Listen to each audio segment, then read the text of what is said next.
1 Timothée chapitre 2, le verset 4 à 5. Or, car Dieu veut que tous les hommes soient sauvés et qu'ils viennent à la connaissance de la vérité. C'est le premier appel. Le premier appel, c'est l'appel au salut.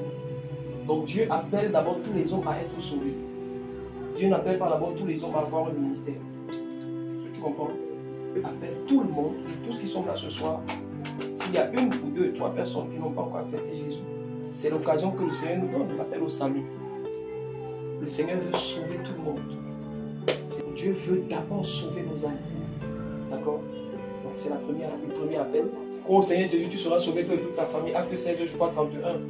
Romains 10, le verset, à partir du verset 7, 8 là-bas, en descendant jusqu'au verset 9. On a aussi Jean chapitre 3, le verset 16. Car Dieu a tant aimé le monde afin que quiconque croit en lui ne périsse pas, mais qu'il ait la vie éternelle. Le deuxième appel, c'est l'appel au discipolat. Deuxième appel, c'est l'appel au discipolat. Quand Jésus a sauvé les apôtres, quand il les a appelés à lui pour le salut, il les a appelés après, par la suite, à être disciples de Jésus. Donc quand Jésus nous sauve, c'est pour que nous soyons ses disciples. Ce n'est pas pour que nous soyons des chrétiens, c'est pour que nous soyons des disciples. Parce que Jésus n'est pas venu créer une communauté de chrétiens, il est venu créer une communauté de disciples. Un disciple, c'est quelqu'un de discipliné, qui est assis et soumis au pied de maître et qui suit sa doctrine, qui suit sa marche, qui écoute ses enseignements et les met en pratique. Voilà pourquoi quand Jésus vient par exemple dans Jean chapitre 13, lorsqu'il veut laver les pieds de Pierre, Pierre lui dit non, tu ne me laveras pas les pieds. Il lui dit non, si je te lave pas les pieds, tu n'auras pas de part avec moi. Après, Pierre va permettre, il va laisser que Jésus lui lave les pieds. Et plus tard, Jésus va lui dire que si vous saviez ces choses, vous êtes heureux. Pourvu que vous les mettiez en pratique. Donc un disciple, c'est celui qui met en pratique l'enseignement de maître. D'accord? C'est ça un disciple. Donc il y a plusieurs versets. Il y a Actes chapitre 14, après avoir fait dans cette ville un certain nombre de disciples, il est recommandé à la grâce du Saint-Esprit, Acte 14, en qui ils avaient cru, il y a beaucoup de versets. Le troisième type d'appel, ou bien la troisième forme d'appel, c'est l'appel à la sanctification. Il y a maintenant ce qu'on appelle la sanctification de principe, il y a aussi la sanctification quotidienne. Or, la sanctification de principe, tu n'as rien fait. Jésus est mort pour toi, il a porté tes péchés, il les a lavés à la croix, et maintenant tu es sanctifié parce que Jésus est mort pour toi. Maintenant, il y a ce qu'on appelle la sanctification quotidienne. Celle que tu dois mener tous les jours. Celle que je dois mener tous les jours. Et c'est ça qui est difficile pour beaucoup de chrétiens. Ça qui est difficile pour nous. C'est ce que nous devons mener tous les jours. Nous devons marcher tous les jours. Apocalypse 22, 11. Que celui qui est saint. Donnez quelques versets. 1 Thessaloniciens 4 là. Après 1 Thessaloniciens 4, il y a encore quoi?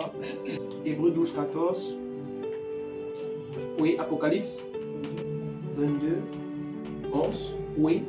Le quatrième appel maintenant. Donc l'appel au ministère ou l'appel au service. Tout le monde n'est pas appelé déjà aux 5 ministères de la parole parce que ce sont des ministères de fondement. Et tout le monde ne peut pas fonder. Tout le monde ne peut pas bâtir.